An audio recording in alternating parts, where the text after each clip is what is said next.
আসসালামু আলাইকুম প্রিয় কামারি ভাই বোনেরা, আশা করি সকলেই ভালো আছেন, সুস্থ আছেন।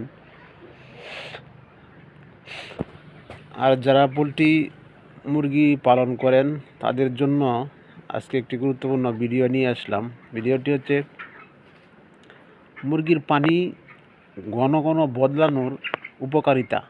আমরা যে ভুলটি করে থাকি সেই ভুলটি হচ্ছে একটু পরিশ্রম হবে, যার কারণে আমরা এই মুরগির পানিটা সকালে একবার দিয়ে রাখি সারাদিনের জন্য, আর একবার রাত্রে দিয়ে রাখি সারা রাত্রের জন্য, দুইবার পানি দিই। আমরা এই ভুলটা করে থাকি, যার কারণে আমাদের মুরগি মারা যায়, অনেকাংশে মারা যায়। আজকে আপনাদের এই গুরুত্বপূর্ণ একটি তথ্য দিব। সেটি হচ্ছে যে পানি বদলানোর উপকারিতা কি কি, সেই উপকারিতাগুলো আপনাদের সামনে তুলে ধরব।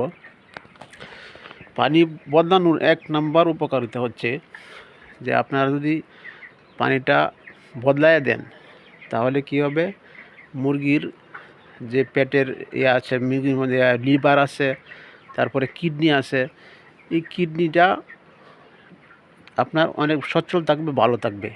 কারণ হচ্ছে আমি আপনাদেরকে একটা জিনিস দেখাই, একটু ভিতরে যাই, আপনাদেরকে দেখাই। জুতাটি আমার বদলিয়ে নেই, আপনাদেরকে একটু দেখাই।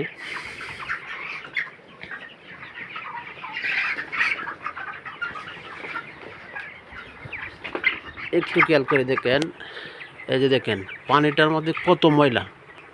আমি সকালে পানি দিছি, তো এখন মাত্র 9টা বাজে, এর মধ্যে দেখেন কত ময়লা পানির মধ্যে। এই দেখেন, এই যে পানির মধ্যে ময়লা, এই ময়লাটা যখন মুরগির পেটে যায় তখন কিন্তু মুরগির পেটের যে লিভার, মুরগির কিডনি, এগুলি নষ্ট হয়ে যায়, আস্তে আস্তে ড্যামেজ হয়ে যায়। মানুষ যদি অপরিচ্ছন্ন পানি পান করে, মানুষের যেমন ক্ষতিগ্রস্ত হয় তেমন পশু পাখিরও ক্ষতিগ্রস্ত হয়। এটা আমরা সবাই বুঝি। এটা হচ্ছে আপনার পানি বদলালে আপনারা এই উপকারটা পাবেন যে কিডনি, লিভার এগুলি মুরগির সচ্ছল থাকবে।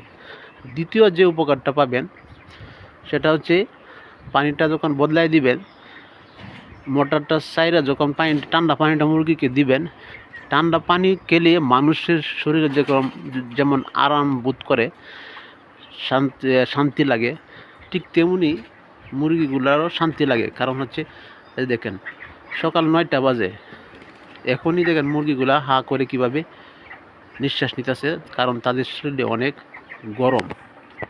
এই গরমের মধ্যে যখন আপনি মোটরটা ছেড়ে ঠান্ডা পানিটা মুরগিকে দিবেন, যখন এরা খাবে তাদের শরীরটাও কি ঠান্ডা হবে, তারাও কি করবে, আরাম বোধ করবে। এটা হচ্ছে আপনার পানি বদলানোর দ্বিতীয় উপকারিতা। তৃতীয় উপকারিতা হচ্ছে আপনি যখন এদেরকে ঠান্ডা পানিটা দিবেন, এরা যখন ঠান্ডা পানিটা খাবে তখন অতিরিক্ত গরমে, যখন দুপুর হয় 12টা 1টা বাজে, প্রচুর রৌদ্র থাকে, গরম থাকে, তখন এরা স্ট্রোক করে অনেক সময়। এই যে ঘনত্ব থাকার কারণে স্ট্রোক করে মারা যায়। স্ট্রোক থেকে আপনি রেহাই পাবেন আপনি যদি দৈনিক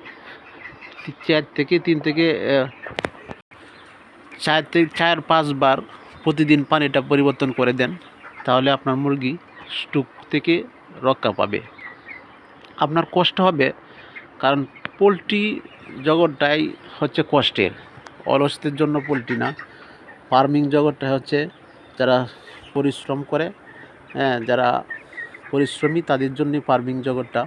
কারণ পোলট্রি হচ্ছে পরিশ্রম করে এগুলিকে সুস্থ রাখতে হয়। এখন ছোটো বাচ্চা শিশু যখন জন্ম হওয়ার পরে তাদেরকে অনেক সেবা যত্ন দিতে হয়, বড় করতে হয়। ঠিক তেমনি পোলট্রি মুরগিকেও এরকম কঠিন অনেক সেবা যত্ন দিয়ে তাদেরকে সুস্থ রাখতে হয়। এই দেখেন আমার পায়ের মধ্যে টুকাইতেছে, দেখেন। তাই আপনাদেরকে বলি, আপনারা কষ্ট হলেও আপনারা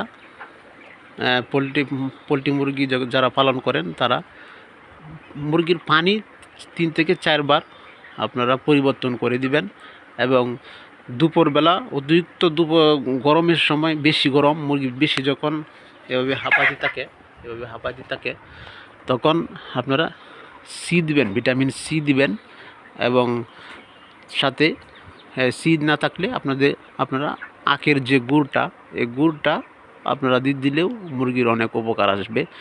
অথবা লেবু যদি থাকে, লেবুর রস আপনারা পরিমাণ মতো 1 লিটারে 1 চামচ এভাবে দিতে পারেন।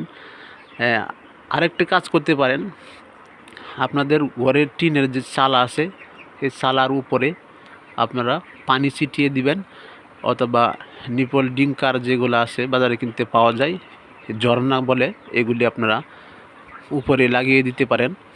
তারপরেও আপনার মুরগিগুলো এই গরমের মধ্যে সুস্থ থাকবে, আরাম বোধ করবে।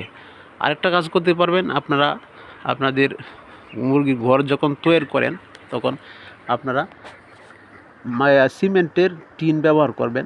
সিমেন্টের টিন লাগাইতে হয়তো একটু খরচ বেশি পড়বে, কিন্তু আপনাদের মুরগিগুলো ঠান্ডা থাকবে।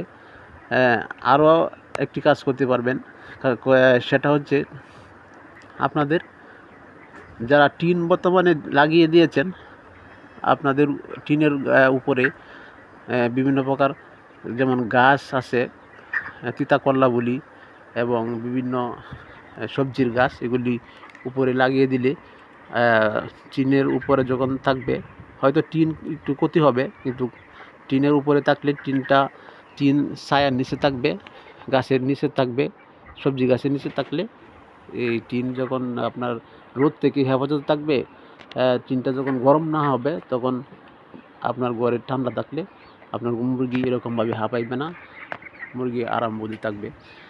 আজকের ভিডিওটি পর্যন্তই। আসসালামু আলাইকুম।